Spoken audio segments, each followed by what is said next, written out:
Now, let me tell you something most couples won't admit. You love each other, but you still feel completely disconnected. No fighting every day, no cheating, no major blow-ups, but you recognize something is off. You're living together, but not living together. And the scary part is, it happens slowly until you understand there is a need to cleave. And in today's video, I want to share with you the importance of understanding the cleaving aspect in a marriage. Why? Because many times it starts small, shorter conversations. You laugh less with each other. And there is more I'm tired nights. You might sit in the same room, but you're in different worlds. You might be on your phone, you might be looking at the TV, or you might be just completely silent. And if you ask, how is your marriage? How is your spouse? How is your husband? The quick answer is we're good.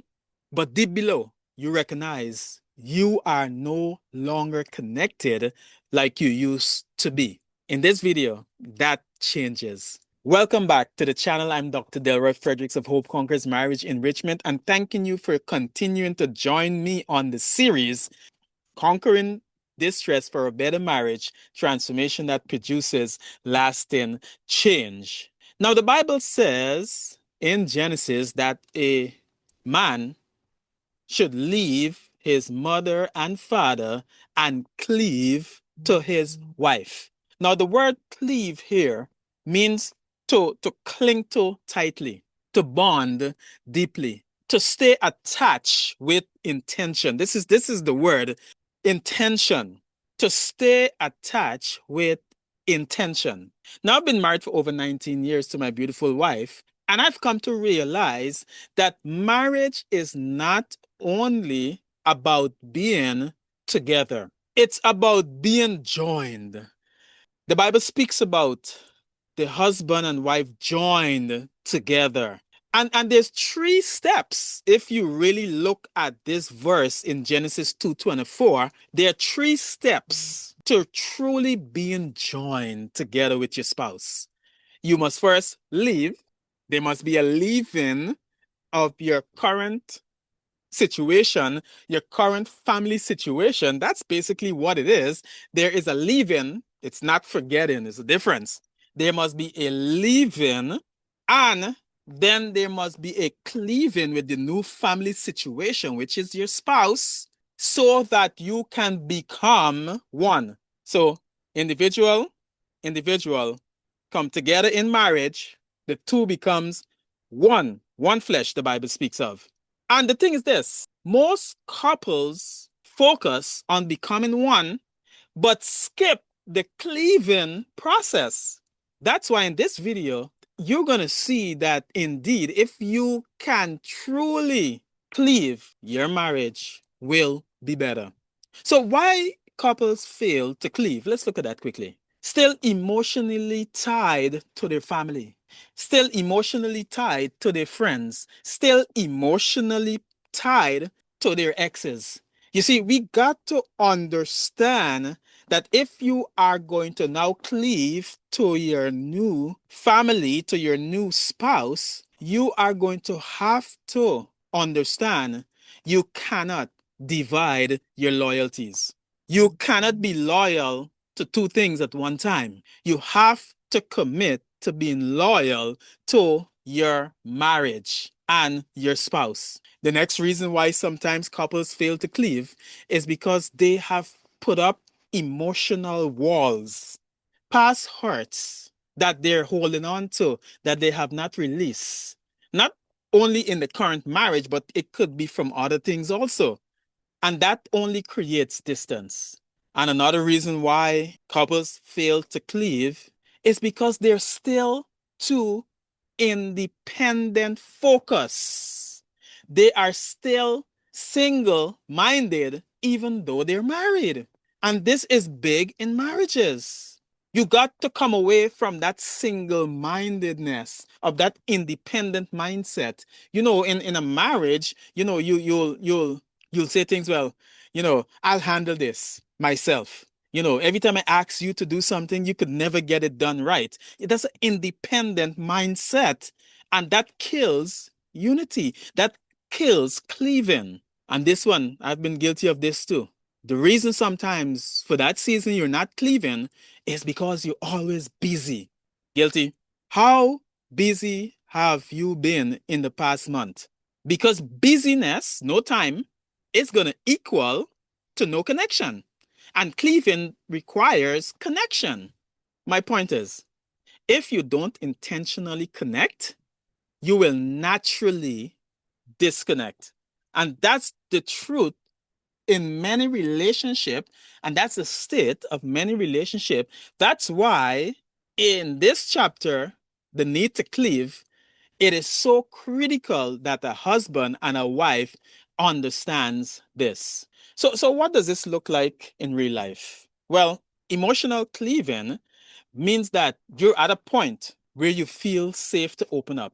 This is where communication is critical. This is where having an emotional safe environment to talk becomes important. And I get it. You might not be there now, but these are skills that can be learned.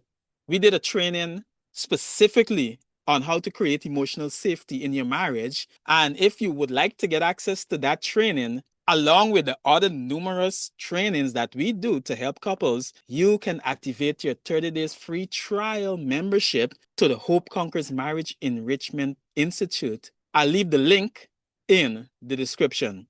So let's get back to this. So emotional cleaving is you're feeling safe to open up. Obviously, the physical cleaving is more of the affectionate part, the touching part, the intimacy part. That matters. And quite frankly, sometimes we focus on that, but we understand now that the cleaving aspect is more than the physical. It includes the emotional, and this is big. It also includes the mental cleaving. If you think as a team, you will get more done as a team. If you think as an individual, you will lose cleaving and connection faster than you think. Because mental cleaving is critical to the connection and the oneness in marriage. The next thing is spiritual cleaving. Now, if you do not align with the values of your spouse and the direction of your spouse, if there's no alignment, that's one of the reasons why you're disconnected.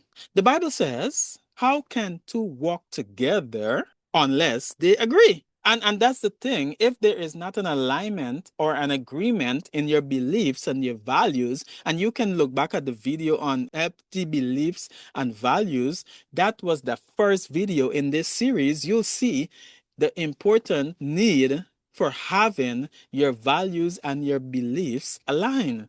When you understand the concept of cleaving, you will simply see that oneness is not a feeling.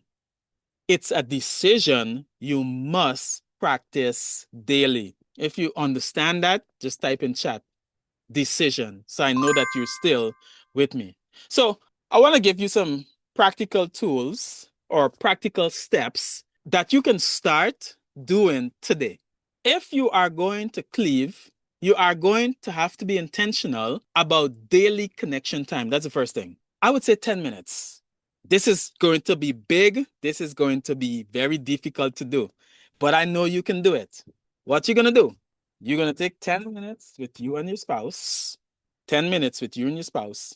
But here is the big deal. No phones. Do you think you can do that? Type yes in the comment section if you think you can speak to your spouse for 10 minutes with no phones, just your presence. And I need you to try this, and you'll see it makes a difference. You can't even have it close to you. Actually, leave it in the next room. Yeah, let's do that. So even if you hear the vibration or the beep, you're not tempted to pick it up. Yes, let's do that. So that's the first thing. And then just ask this question. Both can ask this question. How are you really doing today? How are you really doing today? So that's the first part, daily connection time. The next part is weekly connection time. Now, this is a little bit more I would say, must be scheduled, because you got to figure out a way how you can still date your spouse on a weekly basis.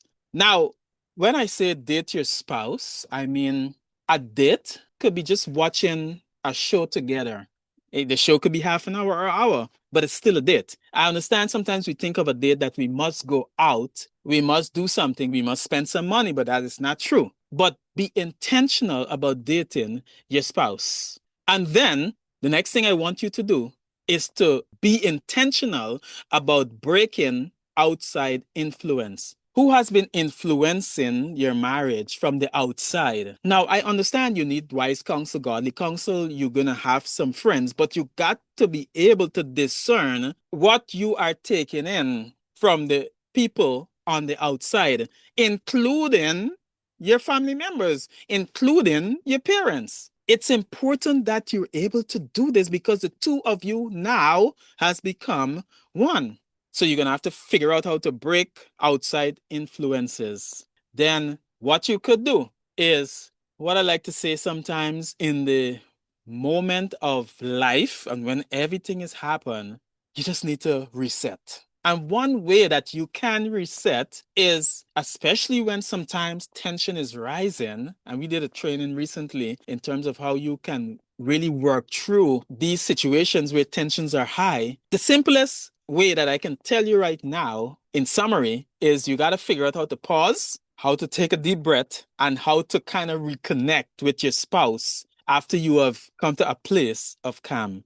And the last thing is, you got to figure out how you can speak life into your marriage and life into your spouse daily. Because words can either build the marriage or bond you or connect you, or it can break the connection. And the reality is, if you don't learn how to cleave, life will pull you apart. But if you intentionally put these things into practice, emotionally, spiritually, physically, you won't just stay married, you'll stay connected. It doesn't make sense that you just live together. You got to learn how to cleave together. Now, if this has helped you in any way, I want to share it with another couple. And I want you to start practicing the cleaving exercises that I shared today. And I know that your marriage will be better. Goodbye for now. See you in the next video.